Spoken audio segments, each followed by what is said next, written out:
Mga kababayan, napansin ba ninyo ang mga kaganapan sa ating Kongreso? Ang pagpapalit ng liderato mula kay Martin Romualdez patungo kay Bohidi ay tila isang malaking palabas lamang. Gaya ng sinabi ni VP Sara, iisang grupo lang sila kasama si Sandro Marcos at Pangulong BBM. Sa kasalukuyan, tila nawala ang tunay na diwa ng paglilingkod bayan.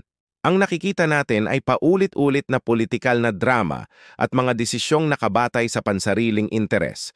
Malayo ito sa dating panahon kung saan ramdam natin ang tunay na pagbabago at disiplina. Bilang mamamayang Pilipino, nararapat lamang na maging mapanuri tayo sa mga nangyayari.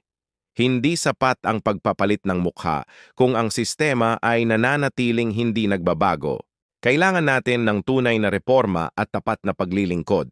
Salamat sa inyong pakikinig. Kung gusto nyo pang malaman ang iba pang mga kaganapan sa ating bansa, isubscribe ang channel na ito at i-click ang notification bell